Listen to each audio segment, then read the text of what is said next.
Dogworks Radio is sponsored by Alaska Dogworks. Check out their website at alaskadogworks.com. This episode of the podcast is brought to you by First Paw Coffee Company, specializing in private label premium blend coffee. If you're serious about coffee, you should check it out. First Paw Coffee's passion is high-quality, small-batch roasted coffee. They take the extra time to taste and get everything perfect before they release new blends. They aim to bring you a cup of happiness each time you pour yourself some coffee. Find out more at ak.dog/free and enter for a chance to win some First Paw Coffee prizes, a book from our collection, and tote bag. One winner will be selected at random each month. That's ak.dog/free. From First Paw Media, sponsored by First Paw Coffee Company, this is the Dog Driver Show. Visit our website at dogworksradio.com. Now here are your hosts, Robert Forto and Parto. Hello and welcome everybody. This is Robert Forto and you're listening to the Dog Driver Show, and I am joined by my co-host KP. KP, how's it going? Excellent sunny day today.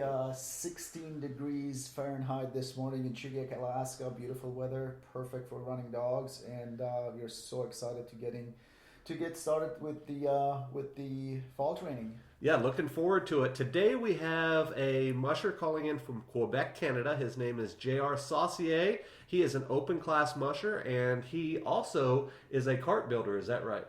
Yes, J.R. Saucier, I know J.R. for a few years now, and is a very, very interesting musher, actually, because not only his family himself, they've been involved in the mushing milieu for many, many years, but also he's heavily involved in manufacturing some very, very interesting dryland equipment, the carts, and he goes by the name of Togo Traction. And how's it going, JR? I'm fine. Training starting well here, and temperature are cooler. We train a lot this weekend. All the family at the same place, and with 40 dogs. And my two brothers were with us, and as always, the little kids with us again. JR, tell our listeners and followers a little bit more about yourself. People who are not familiar with you, your family, and the Quebec racing circuit in general. I start when I were really young because my dad always had dog. We always participate every race in family. I have three brothers, and two of them follow us every race. When I was young, we had just a small canal, and every week I just try to find a new leader to add a second team, because my dad select his team first. Since I bought my first house in 2011, I bought two dogs, one from Martin Lagenet and one from Ludovic Coulot, blue line from Ruppers and again Gribiston, and I bred them both and start my own kennel. I had like 12 dogs in the first years, and start with my own puppies, where all the start officially were in 2015 at the World Championship in Bristol Dryland. My young one, I finished third and I had a good place. But for this Dryland, we always want to build all our stuff. We made grower pup. We start to build Togo rig for the first year, but at this time Togo didn't exist, but we just built it for our fun. And when people saw our rigs, they are really interested, and we just start with a family or a little business in the garage, bought a new welding machine, a little milling, and start to sell a lot of rigs all around America. Your rigs actually, I had the opportunity to see one of them at the ISDRA convention a few years ago, and that rig is actually currently in Alaska. It's very, very super light aluminum rig, and looks very, very edgy and racy, extremely well built. I'm not a dryland racer myself, but I've been seeing it being used during the dryland derby that we have, Robert. Have you seen that rig? Yeah, it's a sweet rig. I almost bought it when it was there at the ISDRA, but it was a little too expensive for my blood. It's beautiful. JR, your background, you have an engineering and CNC background, if I'm not mistaken. Did it help you basically perfecting the design of the rig and the other equipment that you're providing for the dryland sport? Yes, that helped a lot. But what helped the most is we're to trying our own projects and make a lot of tests. Sometimes on paper, it's not the same result than on the trail.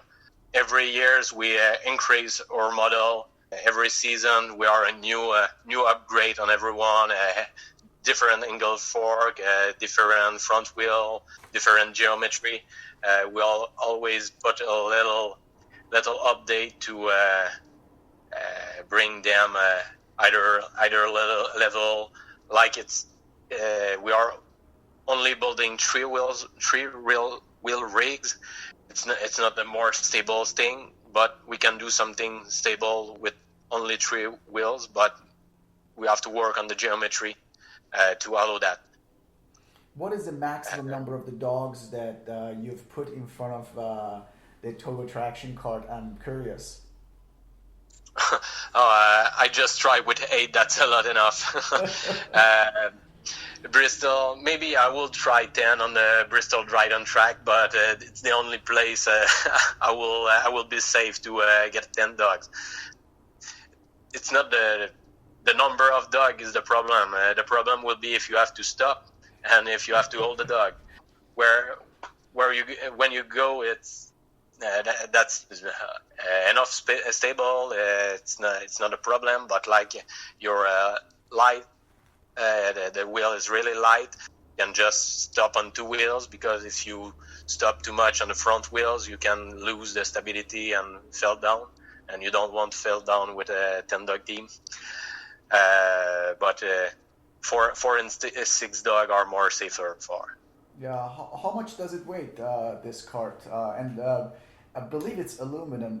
Is it aluminum, carbon fiber? What is the material? The frame is all in aluminum. It's approximately 32 pounds on assembly. The front fork, we always use a rigid fork, because we build them more for racing than for Pleasance run. The people who just want to have a funny run will appreciate the suspension at the front. But with a hard fork, you have more stability, and it's easier to take the curve and balance your weight on. Fantastic. How do you transition your dogs between dryland kart racing, like Bristol that you mentioned, over a track, and then bringing them up to a longer distance in the open class, like 16, 20, 30 miles? I don't know how many miles the Quebec open class is. Open class in Quebec are like 20, 50 miles, depend of the race. With the years, with the condition of snow we have here, race are shorter than they were a few years ago. But that's not always easy, because when you want to do dryland, you need a powerful team, explosive team, and the dryland are like the end of October and the 3rd weekend of November. Normally at this moment, people want to grow their distance on training. Here I can't because some dry land are like 2, 3, 4 miles. The difference, what I'm doing to compensate for the distance, when I finish training or later on the day, I just return with the dogs and do a lot of loose drop, loose run at the rear of the ATV, just to keep them in shape. That's harder at this time to do it all because now I have 3 kids, and that's hard to train on the weekend, but on the week with a job, and on the weekend we just play with the kids and stay them healthy in the head and physically also. I don't think there's no successful key to get a good result in the boat class. You just appreciate what every dogs give you.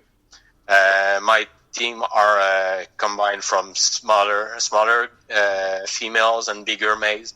I use mostly my bigger males in dry land.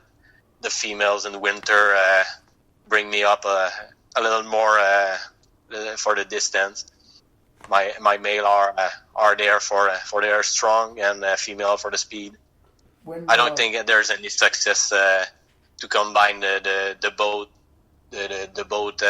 kind of racing because that's too different to deal with.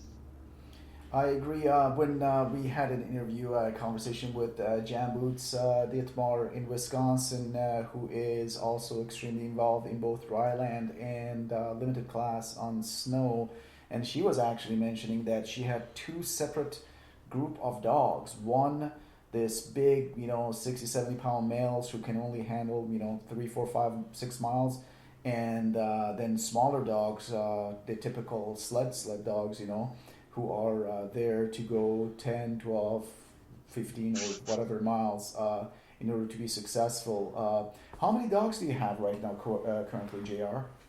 I'm training 18 dogs, and I have two retires and 5 puppies. I have like 6 big male, and the others are little smaller. In winter, I use also my big males for the open teams, but they are not my main key. I have to deal with the trail condition, different temperature to see which one I will use, because some of the big one won't hold all the season. If you do like I do here, you're from 8 race by winter. What are the races that you're targeting this year? What are your plans for not only fall but also winter of 2019-2020? In 2 weeks we have a Canadian Championship at Bristol Dryland. For this year, that's my main goal. After I will do some maybe dryland in New York State, Maine, and Vermont. And for the winter, I expect just doing it for fun and take more time with the family. See all the dogs will go, but I need more time to give for Togo traction and my job. And we are always busy, and if we don't have fun and come back burn every weekend, that's not always as fun as we had the other years before all the kids. The kids are always with us every weekend. Now we have an enclosed trailer with a room in the front to as a weekend with them. With Togo, we build kids sleds, and my two older one are 3 and 5 years old, and they already goes on with their own team. So, JR, I have a couple of questions about your kids and mushing with you and out on the circuit with you. How do they perceive mushing at their age? Is it something that they want to continue on? And the reason I ask you that is because you had said that you grew up around mushing with your dad involved and whatnot. How are the kids taking to it, or are they just there because dad's doing it as well? No, they have their own dogs, and those dogs are inseparable. I have to bring them every weekend if I need them to race or not. The kids want them. They want to do their sled. They want to do their race. They are still young. I think they don't know what we can do harder than racing dogs, but for sure they appreciate that. And every time we tell them, oh, this weekend we're going to race, we're going to a race, and they are happy and they want to always come with us. Sometimes we want to take an easy weekend and leave them with the grandparents, but they never want. And if the only reason why we can leave them at home would be if they are sick. Oh, fantastic. For a lot of our listeners, if they are not familiar with the Quebec sled dog circuit, there are many sled races out there. And is the global warming affecting some of your races in Quebec as it is in the lower 48, JR? Sorry, I didn't understand the question. I said, is the global warming, the warmer weather, affecting your sled races in Quebec as they are affecting them in the lower 48? Yes, for sure we are affected by this because in the last few years we had some race who always had a bad weekend. When you have trouble with the weather, you have to put double job on the trail, and that's hard for the people who help for the race and come back year after year, and we lose some, and we're working on find new race. Like 5-6 years ago, I remember we had a year with a 10 weekend race. Now we are planning 5 or 6 for this weekend, for this year.